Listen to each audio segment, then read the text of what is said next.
welcome, ladies and gentlemen, to our colloquium. Today we have a pleasure to host Katarzyna Małek, who is affiliated with National Center for Nuclear Research. She is a professor there, and she will talk about very visible galaxies. Right? As I understand, most of you are familiar with Katarzyna because she used to be here. Yeah, I spent some years. Remember her as an undergraduate. Yeah, she made actually PhD here, so. Yeah, so I spent a lot of years here before the renovation, but yeah, it's really a pleasure to be here today. The floor is yours. Thank you very much. So today I would really like to share with you something completely new. So we start to work on this on the barely visible galaxies a few years ago. It's still under the discoveries process. So probably I will not give a lot of details because we don't know details yet. We are still analyzing the galaxies. But I would like to tell you, to introduce at least the subject and some properties of those objects and other things. Here I show the pictures of my close collaboration from not only from National Center for Nuclear Research, but also from other places in the world. So I hope that you will see their pictures in the slides related to the country. So this is the outline of my presentation.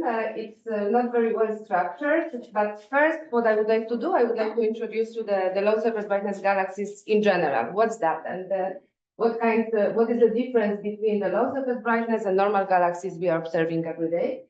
If they have any subtitles of those galaxies, it's only one low surface brightness galaxy family. What they are main physical properties, and so what we can do with the low surface brightness galaxies in the future with the new surveys, but also with the surveys we already have the data. So let's start with the introduction. I think that the best introduction to low surface brightness galaxy is just the image of low surface brightness galaxy. This is the galaxy which is called Malin 1. It was discovered a bit by the accident, by the amateur in 80s.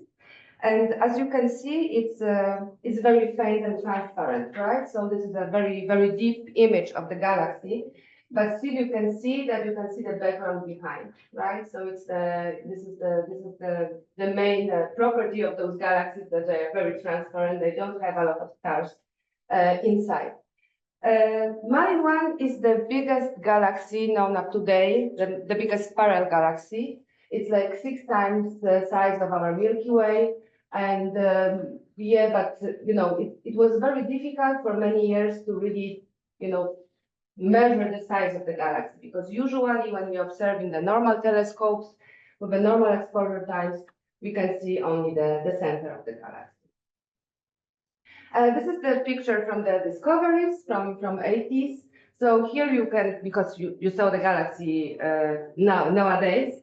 But so you can imagine that we have some spiral arms, but on the first look on this galaxy, you don't really see what is going outside. You can see just the dense core with some nuclei which is probably shifted. But this is really the first image of Malin 1. As I said, it's the record holder for the size of the spiral galaxy, and to be honest, it's nearly invisible, because if we are looking in normal observation, you cannot see the galaxy at all. Here we have a comparison between high surface brightness galaxy, and I call it something high surface brightness galaxy is just a normal galaxy. Okay, so galaxies we can observe in the surveys, and this is the low surface brightness. And both galaxies have the same size, the same distance from us. But as you can see, they are very different in their light. And so the basic definition of a low surface brightness galaxy is the galaxy which emits much less light per unit area than the normal galaxy. It's the easiest definition we can use. But of course, there are some some ideas how to classify them, because we have to put some limits somewhere, to categorize something as a high surface brightness or low surface brightness. So mostly we are using the average surface brightness higher than 23 magnitude per arc second square. How we are measure that? So we are measure the profile. Here is the low surface brightness galaxy on this small image. We are measuring the profiles and the light emitted from the galaxy, and then based on the we have to cut the background level and then measuring the brightness. 23 magnitude arc second per arc second. So it's very loose definition. We have articles when the limit is put it as 22.5 or 24, different bands. I have the first question. Yes. In the spirit of commemorating Professor Tuski that we said goodbye on Monday, I want to interrupt a little bit, hope you don't mind. For the sake of the blowing out this, I have my suspicion, but I would like you to say, because maybe my suspicion is wrong. Why do you care, and we should care to make this distinction? Why do you think that low surface brightness galaxies are interesting to study in the first place? So I want to say it's much easier to observe high surface brightness. Why do you go to this whole effort to define them, to study them? Maybe you can, That's a great question. I'm going to tell about it in the next slides. All the next slides, indeed, those are not. They have different properties than the normal galaxies and normal high brightness galaxies. They also clustered a bit different, apparently, than the galaxies we used to know before without them. And we are trying to find indeed the boundary between the high and low surface brightness, because we want to know where there is this change in the properties, right? Of course, in the beginning, we were thinking that, okay, this is just the limit given by the instruments, yeah, because they are so faint that we are not able to observe them before. So this is the only, yes, I have one more question. So, which telescope is used to get the image for this galaxy? Okay, so there are different telescopes we are using now. So the best telescopes now to observe low surface brightness is the Subaru instrument, the HST. So it's very deep. So you are using AO technique or? Yes, so we are just using the images, not. Okay, so the resolution is enough to sorry. perform, and that resolution is enough to perform such kind of surface brightness profile.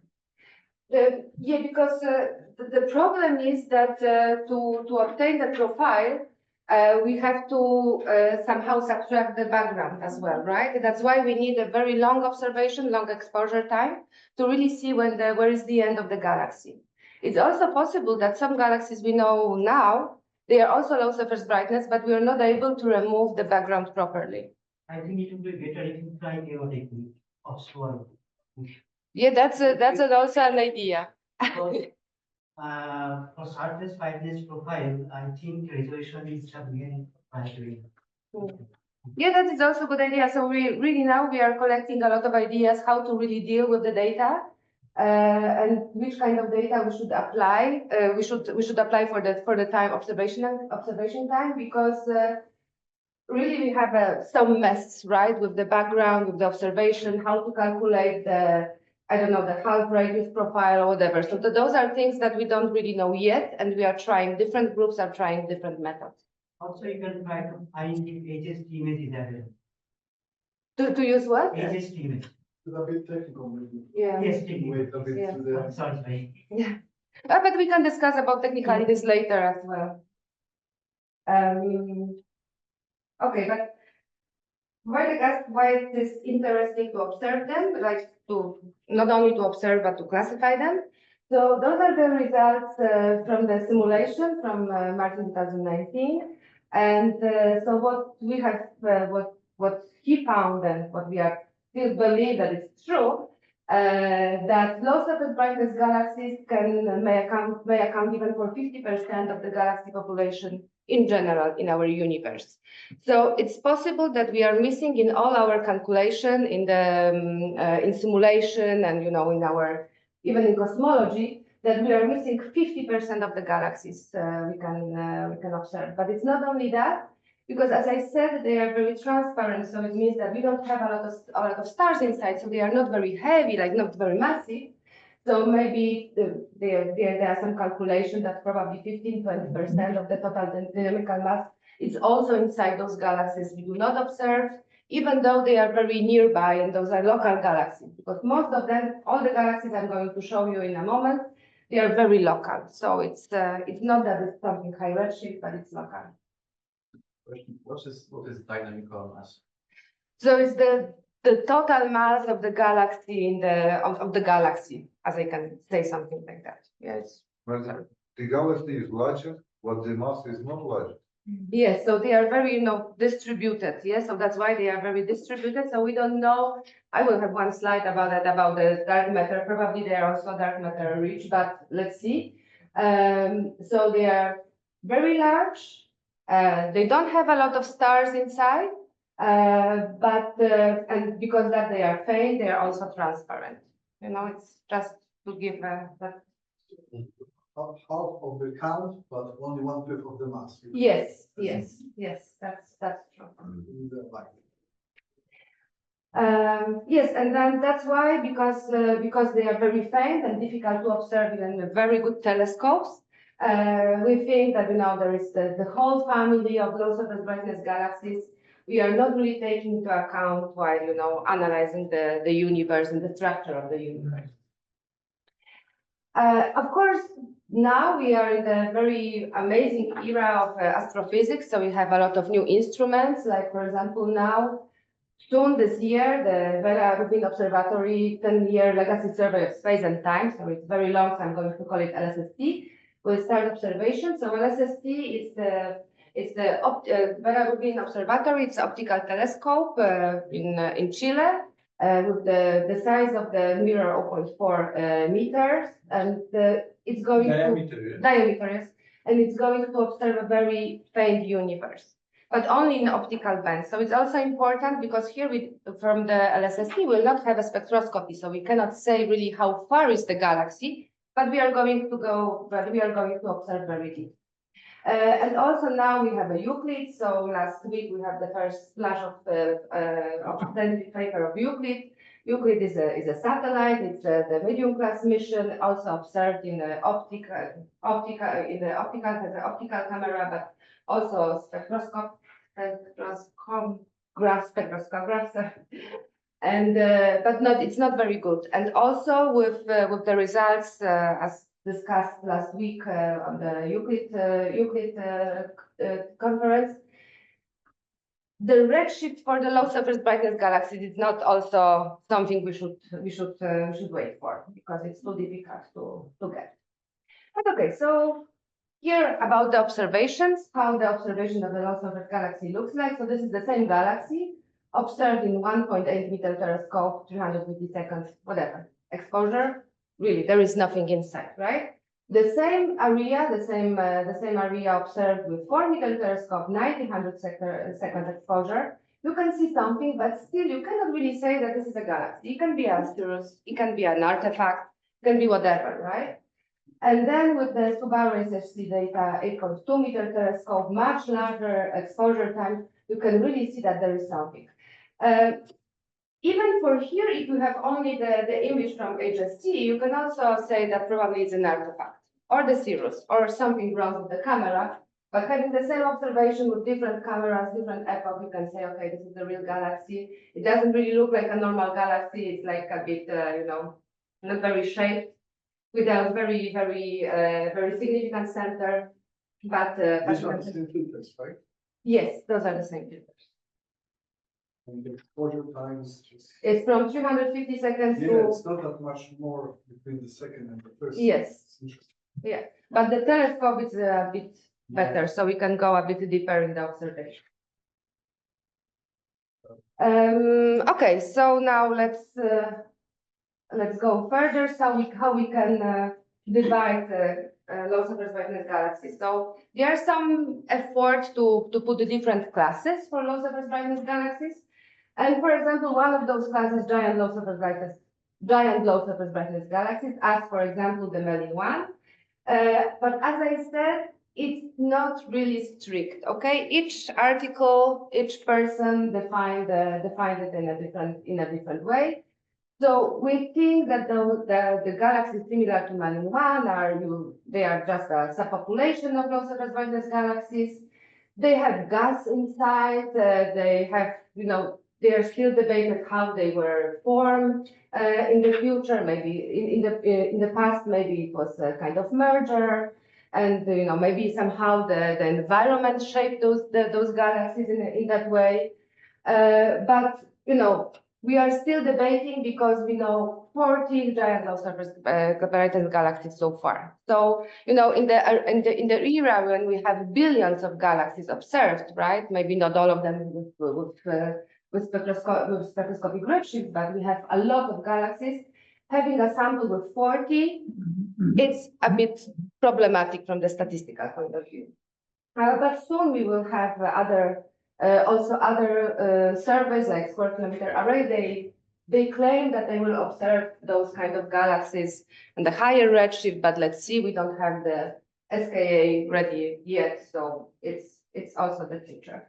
But indeed, it's very difficult. So we are sure that Malin 1 is a giant low surface brightness because it's giant, but we also have another Malin galaxy, the same family, the same discovery, and we have some spectroscopic information about Malin 1 as well. So maybe then we can compare different properties. But you have even worse class of low surface brightness galaxies, which are ultra diffuse galaxies. And here you can see that they are not very structured. So here is the one galaxy, here we have another galaxy, and also here. So you can imagine that not only to analyze their properties is difficult, it's difficult even to detect them and to find them somehow in the observation on the image.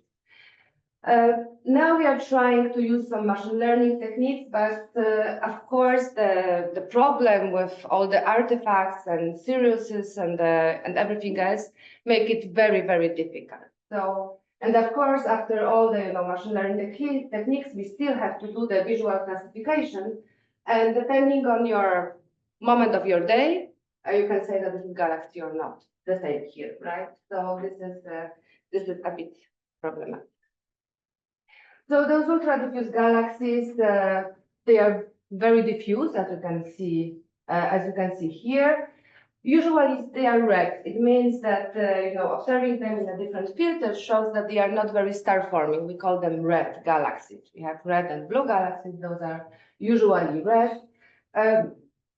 We can say that those kind of properties we know about the ultra diffuse galaxies, that we can say that they are roundish, right? So in the era of amazing, telescopes saying that the property of galaxies that it's roundish, it's not very, very precise, and have no really features on them. So usually they have a very low masses. So those are dwarf galaxies, so the galaxies with very low stars inside. Rather big, but let's forget because we never know. And the central surface brightness is around 24 magnitude. So as I said, this 24, 23, 22.5 really depends on your mood. Okay, so this is difficult. And they are mostly found in the clusters, but we don't know if really the cluster of galaxies is the place where we can find the ultra diffuse galaxies. We know them in the clusters because we observe clusters in a deep during the deep observation. So we don't know. Maybe it's just the bias of the selection how we observe the universe.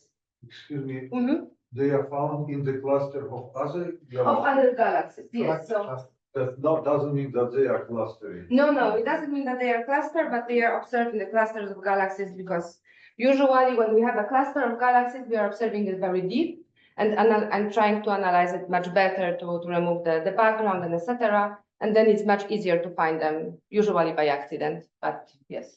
Mm-hmm. Is it difficult to perform any kind of spectroscopy on this type of galaxy? Oh, yeah, it's very difficult. So the redshift is not known currently. Yes, so that's why one more thing about the low surface brightness galaxies, we already know them okay, you can say thousands, but we have thousands candidates. Because without knowing the redshift, we don't really know how far is the galaxy, so then we cannot really say how big is the galaxy. But we have some with spectroscopy, and we have the spectroscopy of the ultra-diffuse galaxies. I think now we have 12. I will show you one redshift, one spectra for the UDG. But as I said, it's a bit difficult. Even very difficult to put the you know to say where we should observe with the spectra, right? Because first of all, it's big, yeah, and so most of them they are candidates. We don't have a lot of good objects. Okay, so for those ultra-diffuse galaxies, some of them were discovered using the Dragonfly instrument. Some of you probably can say that it's very similar to Pie of the Sky instrument. So we used to have something like that here in CFT a long time ago.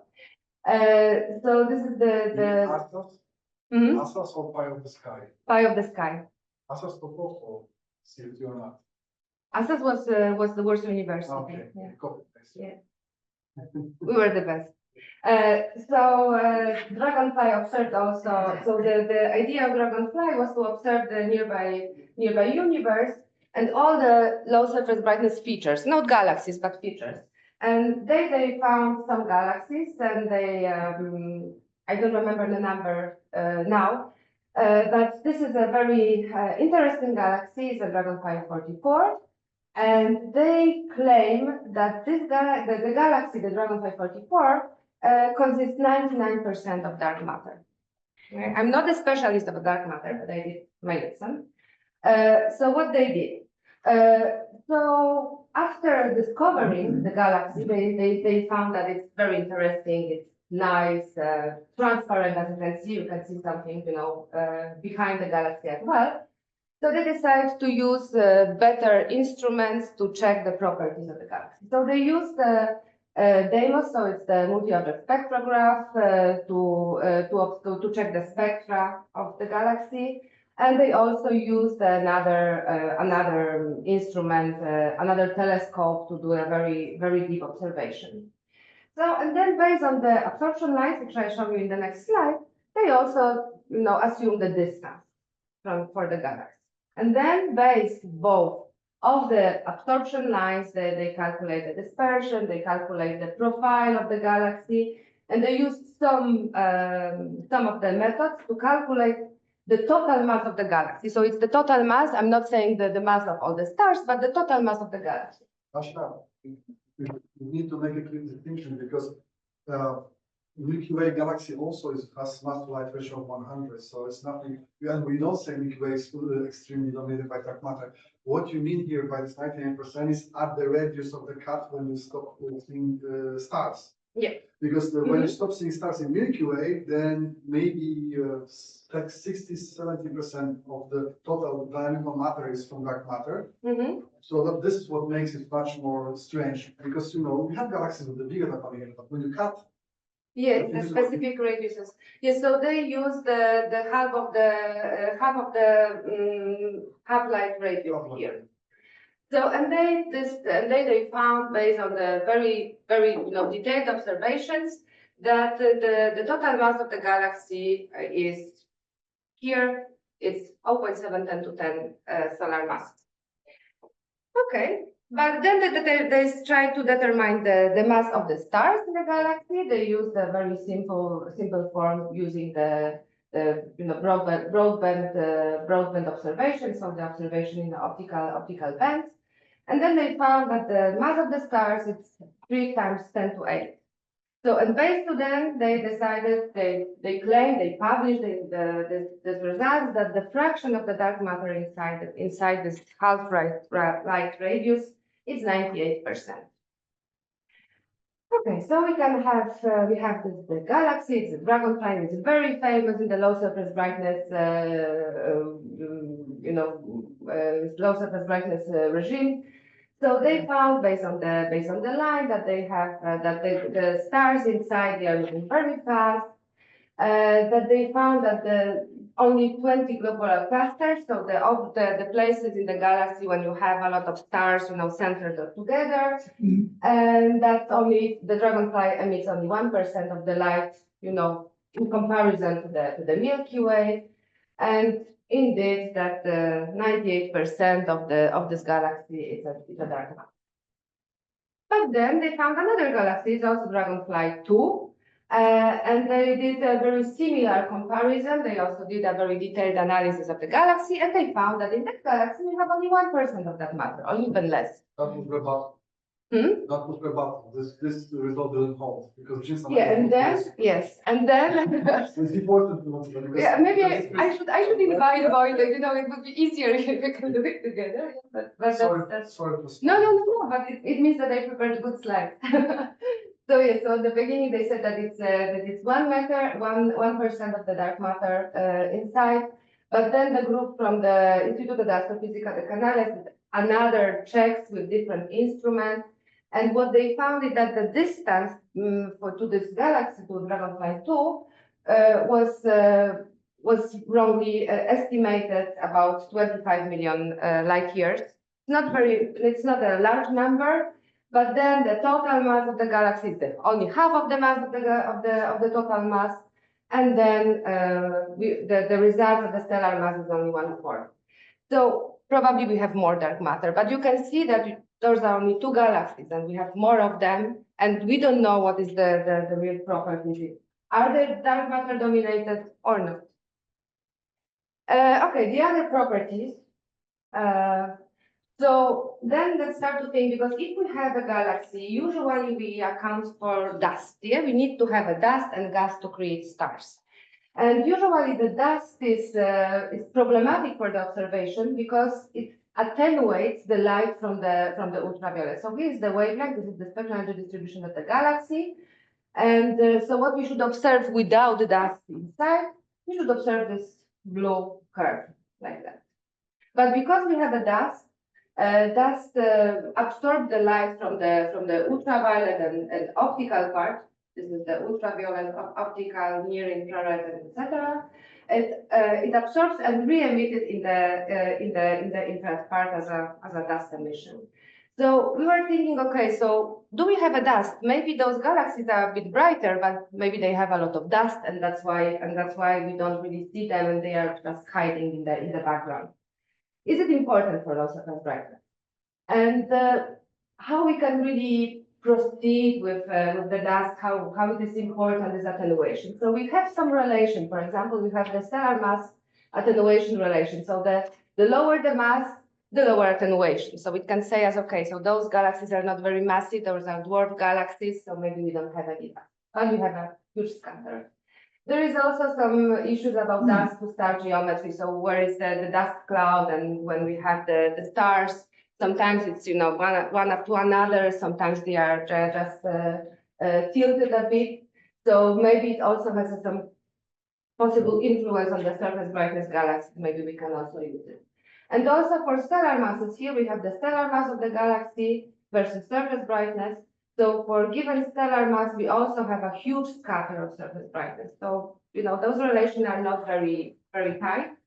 But we decided to check it. So first, what we did, I'm not going to tell much about this work, but we tried to use the normal star-forming galaxies, public star-forming galaxies from SDSS to check if we have SDSS, the biggest survey of our local universe.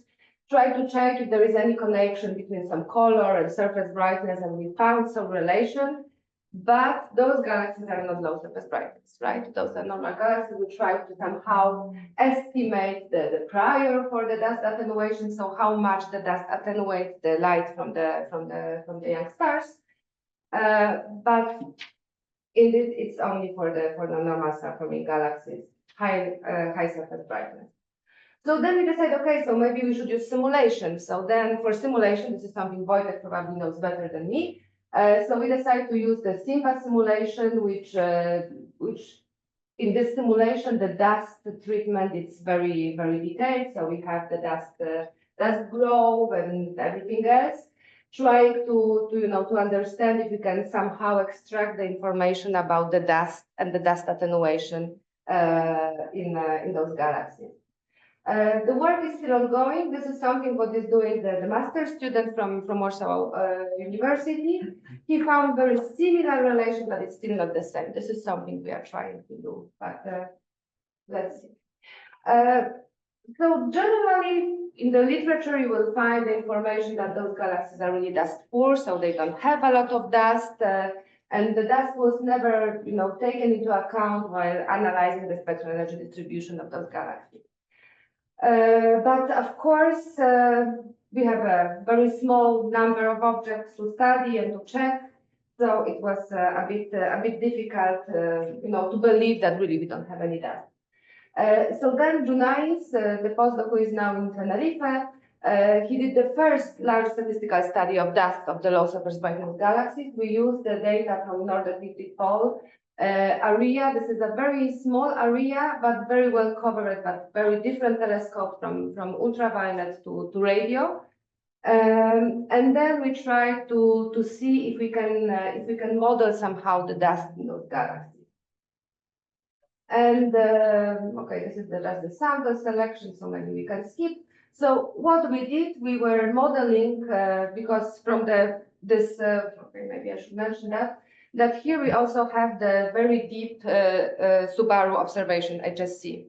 And this region is very small region, but the depth of the region is even higher than what we are going to expect after 10 years on LSST. So this is the deepest, I think, region in the we have now, and it's going to be even richer because we have a deep observation of Euclid in the same area. So we are going to probably do even more. So we use the data and we try to fit the spectral energy distribution of all the galaxies found in this region. Of course, for high surface brightness galaxies, we have all the possible photometric measurements, so we can treat those galaxies much better and to do much better fit. For the low surface brightness galaxies, we have, of course, it's very difficult to observe, so we are very incomplete, so we use some observational limits. But thanks to that, we found that there are some galaxies. Here is the surface brightness versus mass surface density, whatever it is. Just wanted to tell you that we have some relation between the surface brightness and we have some outliers, and those outliers are very, very, tricky because it looks that they have some attenuation. So it means that we have some galaxies inside the low surface brightness, which also have dust, and the dust attenuation is important to analyze their properties. Even after correcting for the dust, they are still outliers for the global relation and for other galaxies. And yes, so it means that really we have to take into account the possibility that we have a dust in low surface brightness, but it's not really, it's just study on the broadband optical images, not on the spectra. Yes, but if they are not very rich in mass or poor, in general, have a low mass, so why they should have a lot of dust? Not a lot, but just a bit. So if we can, for example, if the dust attenuation can give us the fainter magnitude of, I don't know, even 1 magnitude fainter, it means that maybe they are not really low surface brightness. Maybe they are normal, but we are just observing with the dust.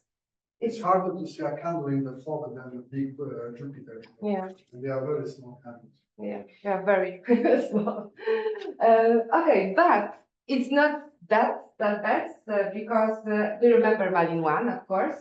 The Malin 1 is so huge that when Dunais and Gaspar Galas, they wrote a proposal to Muse to observe these galaxies, they only got the time for 1/4 of the galaxy.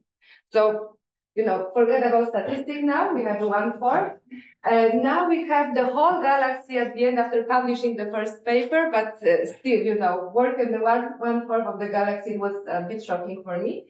And for this 1/4 of the galaxy, we had some lines. So we observed the H alpha line, H beta, so this is exactly this part, right? So we observe H alpha, H beta, N2, O3, whatever, different lines. So now having lines, you can really calculate the attenuation and you can calculate the properties of a galaxy. So first of all, we try to find the metallicity of the galaxy. As you know, metallicity in astrophysics is something completely different than metallicity in other in other disciplines. So we are trying to find what is the metallicity of the galaxy, and we can find that from the center of the galaxy we have it's very steep. It's going almost the gradient is very steep, and then we are going almost flat, depending on which part of the galaxy we're observing. So this part is the center, and this is the final galaxy. Of course, not really final because we are discussing this part, right?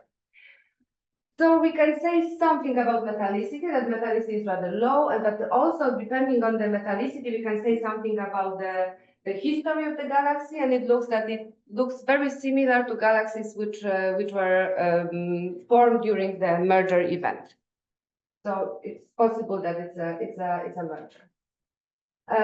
Also from lines, we calculated the star formation rate. So something very basic in working with a galaxy. What we would like to know is the redshift, the star formation rate, and the stellar mass to put it somewhere the galaxy in our different classification. And so here those color coded points. Those are the star formation rate depending on how far we are from the center. So here we are from the center, and then we are going further and further to the outskirts of the galaxy. So you see that depending on the place you are measuring, depending on the aperture you are putting on your galaxy, it can be almost normal to go into the very, very low star formation rate. So it means that we are producing almost no stars. So it's also important how we are measuring the galaxy. And then having H alpha and H beta line, we could calculate the dust, but not from the global not global spectral energy distribution fitting, but really from the lines. And we have found that it's not zero, but it has some attenuation. So we calculated that the mean value is 0.36 magnitude. So it means that, for example, observing in the I don't know, U filter, maybe more in the but U filter, so optical filters. What we observe is 0.3 magnitude fainter than what we have inside. Okay, so it means that we have some dust. And then we plotted on our relation also the results from Malin 1, and it looks that it's really nicely plotted on the relation between the surface stellar density and the attenuation. But it's also. But it's not only that, Malin 1 is extremely popular. Because we were able to obtain the information from the Buse telescope, we also got the time on ALMA. And then using ALMA, we could also find some places where we have the star forming region. So ALMA can give the information about the molecular gas. So then putting it on the galaxy, which is not much. ALMA is very radio. Right, it's sub-millimeter. So it's closer, it's between far infrared and radio. So you can see that there are some regions, not only in the center, but also outside the galaxy when we have some star-forming regions. But because the galaxy is so huge, even though we have some star-forming regions, if we average it over the whole galaxy, we don't really have a lot of star-forming rate at the end. So it's not very star-forming, but rather quiescent. But it's just because of the dimension of the galaxy. And about the radio, so we also checked with the low-far deep field survey. This is the best resolution, so it's the deepest radio observation ever. It's not unfortunately, it's not Malin 1 because it was not observed with low-far due to some technical problem. But we have found that for other ultra-diffuse galaxies, we can find some radio information. So we have to go very, very deep in the observation to find additional aspects and additional features of those galaxies. And for the low surface brightness and radio, we have a lot of them, but we found the counterparts only for a few. So does it mean that they are too faint, or maybe they are different families? Okay, so but what we already have a very good surveys, right? So we can try to find the low surface brightness and to enlarge the sample of the low surface brightness to analyze them in the statistical way. So what we did, we used but when I'm saying we, but it's really the big collaboration. So we use the dark energy survey. This, for me, it's kind of tank. I don't know why I decide to do it in that way. But really, it's for me, when I saw it the first time, that for me, it's a tank. So it's a very deep observation, a big area on the sky, more than 500 nights, and really, they are going very deep in the observation, and those are optical observations, right? So we have observation in the few optical filters. And so we decided, okay, so let's use machine learning. The area is too big. We cannot really check one galaxy after another. Let's go to transformers model. So Harish, our previous PhD student, he used transformer. Transformer is one of the algorithms under the ChatGPT 4, I think. And he found a lot of new objects. You can see here, those are the ultra diffuse galaxies he found. But it was very tricky because we had to visually inspect a lot of images. But then having this huge sample of course, candidates, because we don't have the redshift, we tried to divide them into different categories. So the blue low surface brightness galaxies, so blue, it means that they were very more bluish in the color of the different filters. And we expect them to be more star forming, so also they should have some lines. And the red ones, which is very difficult to observe any spectra. But we have found some division similar to the division of the normal high surface brightness galaxy. When I'm saying about the inspection, so what we have to do, we have to check all those kind of images. So sometimes we are finding some merging dwarfs, sometimes we have some spirals, but it's really difficult work. And I have to say that we have to have a very big group of people to create the final sample. Can you try Galaxy Zoo, like citizen science for this? Not yet. We were thinking about it. Now we have the citizen science inside our group. So we have like 12 people. But after discussing with LOFAR people last week, they said that for them, if something is failed, the citizen science doesn't really work because then you have 10 answers and 10 different answers. So it's a tricky part. Yes, so we have to perform a lot of visual inspections on all those galaxies. We have to apply for some spectroscopic follow-ups, which is difficult as well, but we did. So we have, up to now, we have 12 spectra of those ultra diffuse galaxies found in this. So those, remember, the featureless, the big one, transparent. And this is not the best spectra. Now we have a better spectra. This is the galaxy we wanted to observe. It's a blue UDG, so blue ultra diffuse galaxy. So then we found lines. So the lines you can see here. If we use the large molecular camera, we found the O2 lines, O3 as well. This is H beta, sorry, H alpha. So we see that we have some star forming regions. And thanks to that, thanks to the spectroscopy, we were also able to to measure the redshift and confirm that this is the UDG. But really, we are thinking about, now we are casting the really small numbers of objects, right? So now we have, I think, 12 in total. Most of them, they are showing very visible light, so we can calculate the redshift, but also we have some, they were also selected in that way that we only select those which are blue in colors to check if we can even observe any line. So it looks that we have more. As I said, the low surface brightness galaxies discussing with, on the beginning, they also have some other features. So, for example, the clustering. So the clustering, I'm thinking about how they are distributed in the sky. So those are another, so again, this, as you can recognize the tank. So we have those red galaxies and the blue galaxies. Yeah. And then we try to use a correlation function to check if they are correlated. So they are on the sky, if they are very closer or further between each other, because as you can see here, for example, the blue galaxies are really distributed almost homogeneously on the sky. And this is the correlation function we got. And this, I hope you can see, here you also have the purple line, which is the correlation function for normal high surface brightness galaxies. So it looks that blue low surface brightness and blue high surface brightness, they are distributed in the same way, homogeneous on the sky, almost homogeneous, but in that way. But for the red galaxies, low surface brightness, it looks a bit different. So the yellow line now here is the high surface brightness, and the red one is the red low surface brightness galaxy. So you see that they are distributed differently, and they are clustered more in the scale of the clusters of galaxies.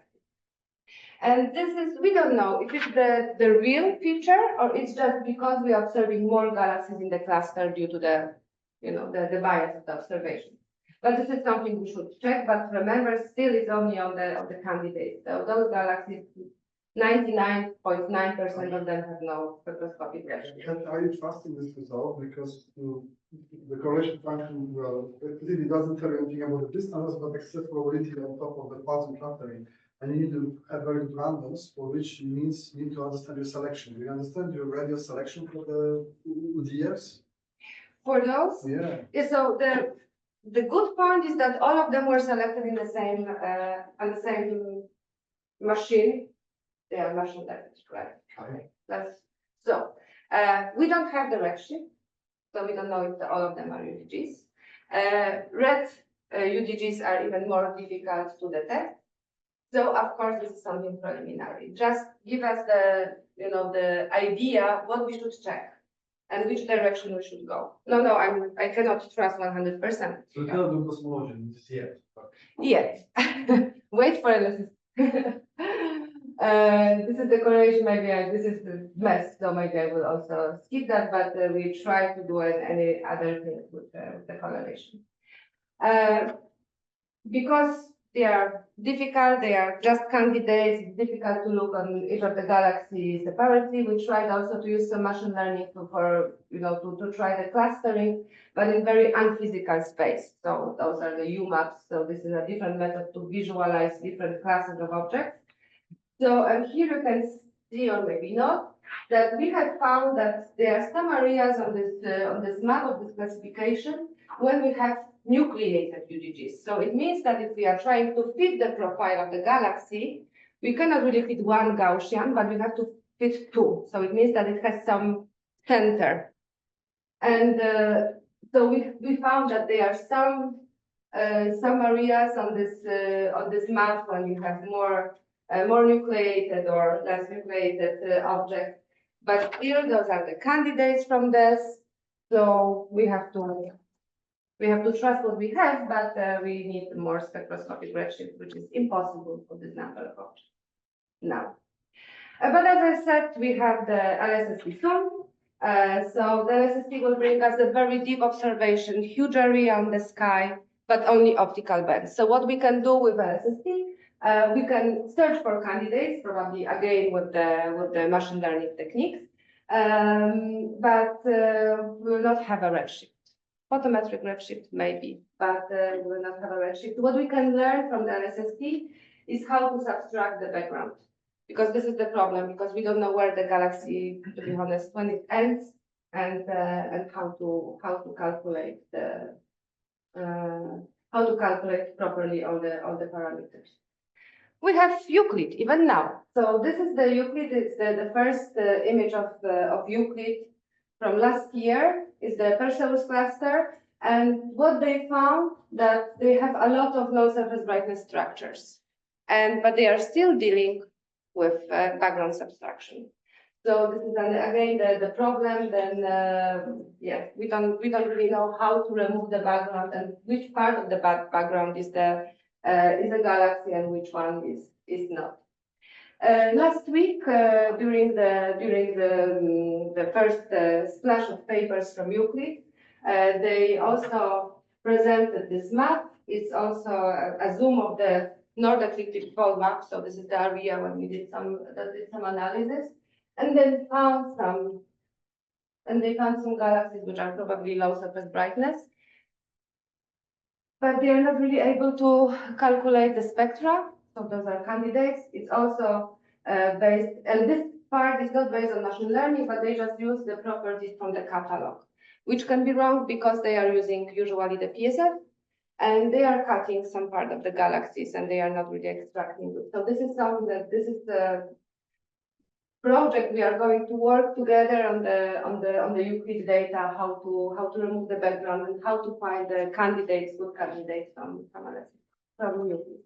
But as you remember, the one UDG I showed you some time ago with the radio detection from LOFAR, we also found that this galaxy has a counterpart in Euclid. So now having more information, maybe not spectroscopic redshift, but having more information in different bands of Euclid, we can say more about the photometric redshift or physical properties. But this is the image we got last week. So still not ready. And the Euclid area is huge. This is just a part of the area. So you can imagine that we cannot really do it by hand, but we have to use machine learning techniques and try to tune better all the things we have. So just to summarize, so it looks that low surface brightness are very common in our universe. We just have problems to find them. They are deep. They are hiding in the background. We have some very famous massive galaxies like 9-1. They have different color, different properties, probably different evolutionary paths as well, but we don't know yet. We have a lot of candidates. But of course, I hope that with the new surveys and new techniques, we can dig a bit more into the low surface brightness and to use it for different properties, not only galaxy evolution, but mostly cosmology, probably. And yeah, the future is bright also for low surface brightness. And thank you very much.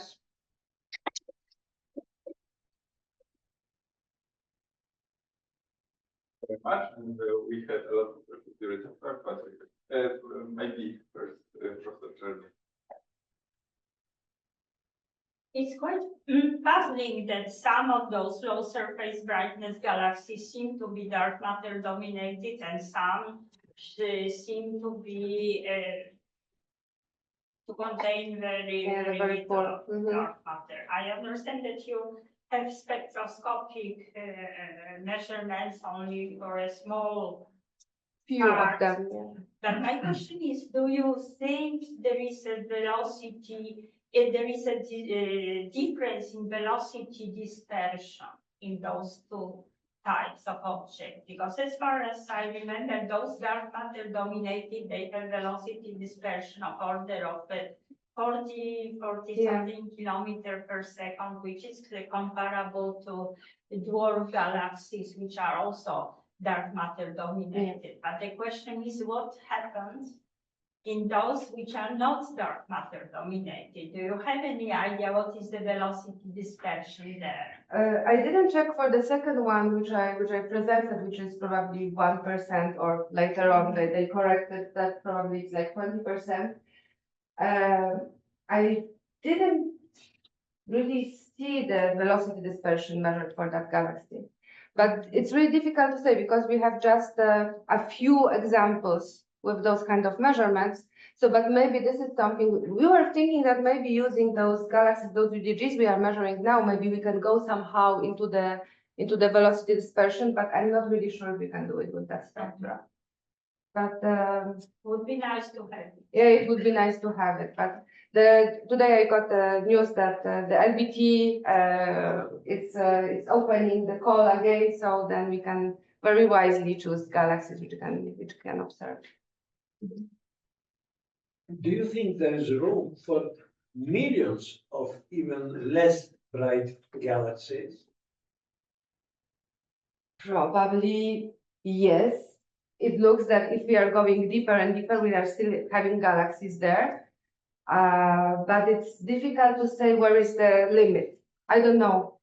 To the point that perhaps this would be a significant fraction of all the mass of the universe. So up to now, we are the simulation suggests 20%. But it's also simulation based on the cosmology we know, but maybe we can. Yeah, that's why I think that it's, from one side it's a bright future, but probably it will also make a lot of mess in the cosmology as well if we add all those galaxies in the structure. And what questions? Mine is quite simple. I was also like Malin one. Thank you for the talk. I learned a lot. You mentioned at some point the metallicity and how the trend on the outer radius was constant. Probably implied a merger event. And then I was wondering, because I know nothing about this galaxy, is it fairly isolated, or do you know anything about that? It's rather isolated. It's not in a dense field, so it can be that maybe it's a major merger, but It's just like a suggestion of how to explain yes. that. So what we are trying to do now with the new LBT proposal, we want to observe the spectra for the galaxies which are in the dense environment, because those we observed were in the field. So then to try to check if we have any difference in the metallicity. But let's hope they will, we have to first write the proposal and to get observations. But indeed, it was something that we wanted to check if there is any relation with environment. So related to this discussion, if there can be even more mass in these galaxies. In fact, do you know how people came up with these numbers that you showed, like 15% of the mass and 50% of the content? I will not tell you now details because I didn't check it recently. I read it some time ago. But I have to check which kind of simulation they use. But they said that maybe this is also long time ago. Maybe this is something which is the missing mass in the universe. Maybe it's also part of the satellite. But sorry, I wanted to show you a lot of nice. Because I imagine it must be quite tricky to simulate this reliably. We don't really know scaling relations, and mass to light ratio is not really known. Because it could be large or small. I'm not sure how people reproduce that in simulations. So I can check it again. We can discuss, but I think that this is the beauty of the subject, that it's too many unknowns, that there's a lot of room for discoveries. This is my at least my feeling about it. I'm not sure. So it's more like comment than a question, because I want to give you more credit for your work than you already did yourself. It's going back to my original question, which has been controversial. I will share a very short theoretical perspective. So discovering ultra diffuse warp galaxies was quite a surprise for theoretical community. We understand galaxy formation quite well for the big objects. We know it's hierarchical structure formation, they are deterministic, but as soon as you move to the fainter end, we start to suspect that the galaxy formation might be stochastic.